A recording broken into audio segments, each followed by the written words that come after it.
to meet Paul Benassi.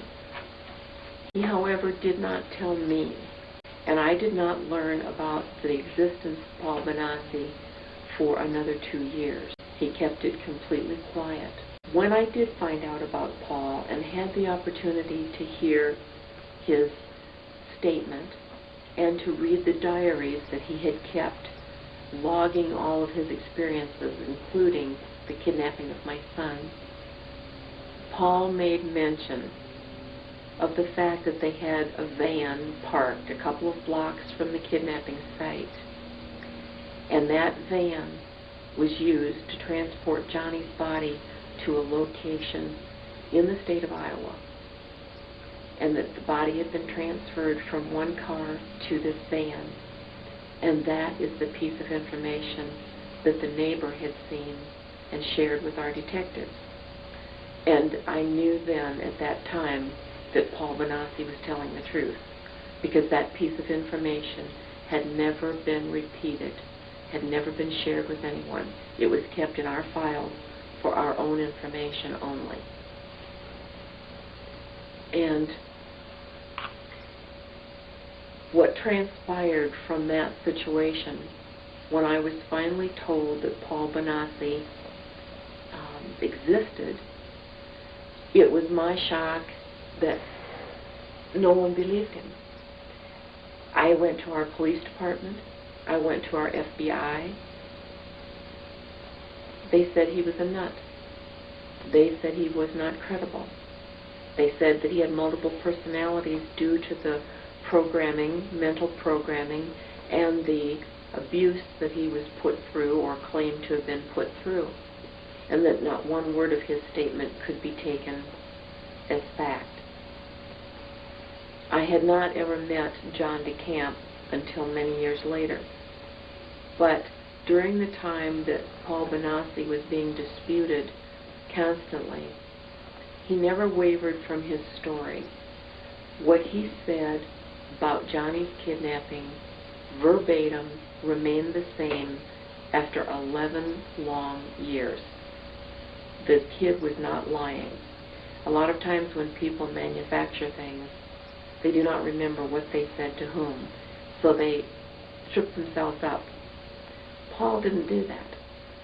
If Paul did not know the answer to a question that you would ask and when you were interviewing him, he would say, "I'm sorry, I don't know that."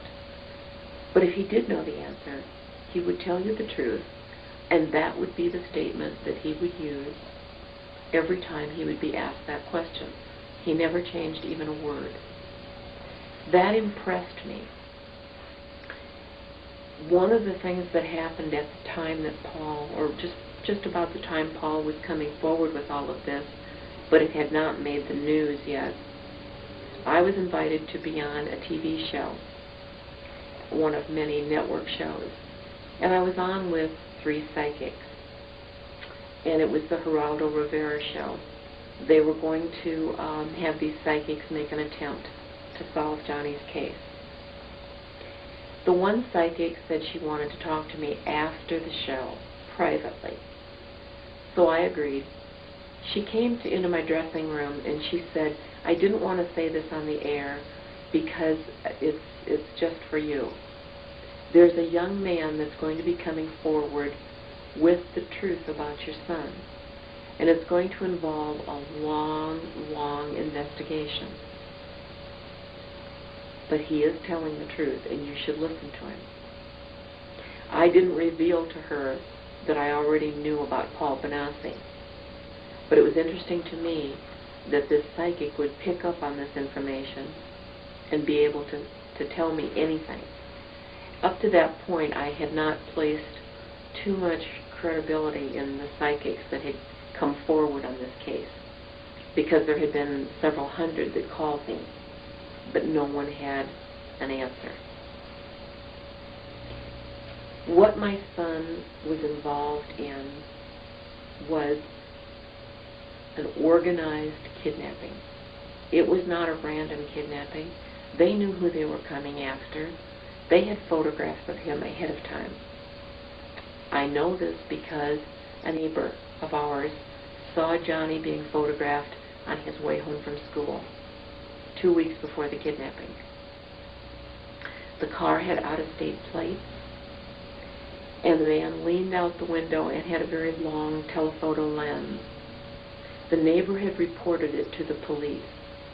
The police said, it's not a crime to take pictures, which I can't fault them for that. It isn't a crime to take pictures.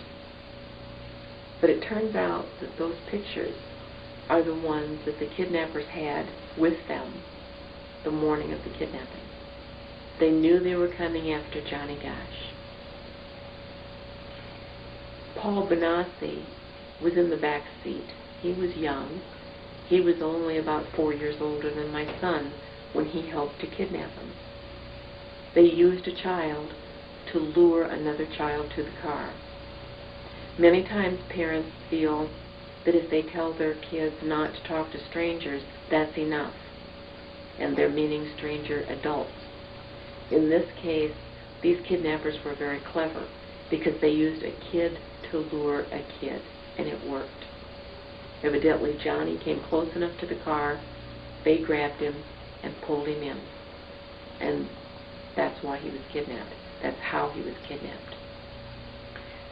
Paul Benassi had been part of what became known as the Franklin Credit Union scandal in Omaha, Nebraska.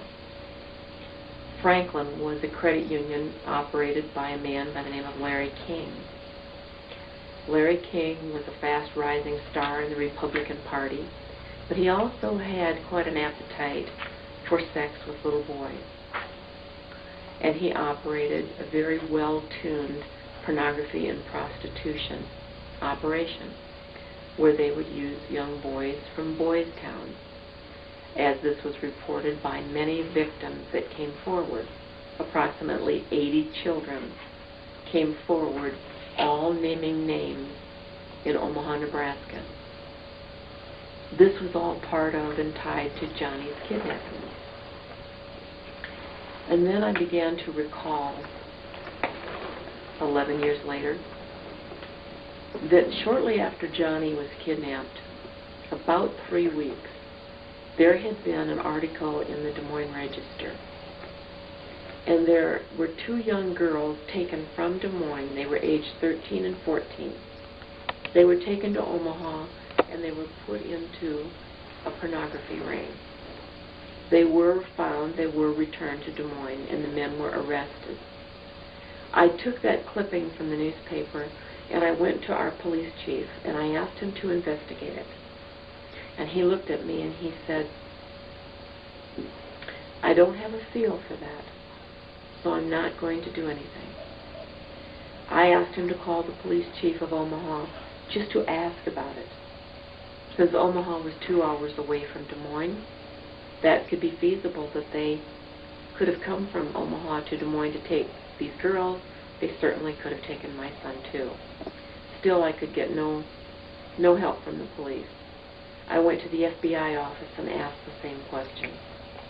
They told me they would not do it. So at that point, I did the only thing I could think of to do, and that was to call a press conference. And when I did, I read the clipping from the paper, and I said to everyone that would listen, the reaction of the police chief and the FBI, that they would not even check out this lead. 4 days after I did that TV interview, I received the first of many death threats. And the man that called me on the phone said, if you don't stop rocking the boat and making waves, you're going to die. And I remember sitting back after I got the phone call and thinking, what boat did I rock? What wave did I make? The wave was asking about Omaha. I was knocking on the back door of the Franklin Credit Union scandal years before the story broke. And the authorities here in Des Moines were not about to let this story break. They were not about to solve Johnny's case. I later found out that our police chief, Orville Cooney, was very good friends with Robert Wadman, who was the police chief in Omaha, Nebraska. They had many parties, orgies, if you will, where they used young boys and girls. Our police chief would travel to Omaha to the parties with Bob Wadman. Bob Wadman was accused of getting one young girl, Alicia Owen, pregnant during one of these episodes. So then it began to make perfect sense to me why our police chief told people to go home at the search site that Johnny was a runaway, why the police chief would not investigate the possible Omaha connection. He was involved with the same people. Now, as sick as that made me feel, I at least knew what I was dealing with. I at least knew what my obstacles were and what I had to continue to do. And I had to continue to keep Johnny's story alive, letting everybody in America know what was happening and that children were being ripped off the streets. At that point, I organized the Johnny Gosch Foundation, and I developed a program called In Defense of Children. And I went on the road. I went on the road speaking in churches, schools, civic organizations, network TV shows. I gave over 700 speeches in 5 years' time. I gave up what I used to call my life, or any type of recreation or enjoyment. I threw myself into this effort. During this time, I drafted and wrote pieces of legislation for the state of Iowa, which I got passed into law. And those laws were patterned for other states concerning missing and abused children. So, to me, Johnny's kidnapping had to stand for something. He was gone, but there had to be some degree of progress that was made in the system because of what happened to him. And it was my job to do it. And I knew that. The speeches and all of the things that I was doing were constantly keeping his name out there. The awareness level was staying up. Every time I did a TV show or a speech, leads and information would trickle in for our investigators to look over and begin to work on. Slowly, piece by piece, we were able to put this huge jigsaw puzzle together and finally know what happened to Johnny Gosch and why and who's responsible and how they profited off of many young children. Kiddie porn is a multi-billion-dollar business in this country. The only reason that it is because of supply and demand and supply. Somebody has to supply the children to the pedophiles who have the yen for young children and the money to pay for it. My son just happened to be one of them. The FBI from day one refused to investigate this case. But the thing I think that appalled me and amazed me the most was that after Paul Benassi had come forward and identified the fact that there was a van parked on another street, after we had learned this in the neighborhood search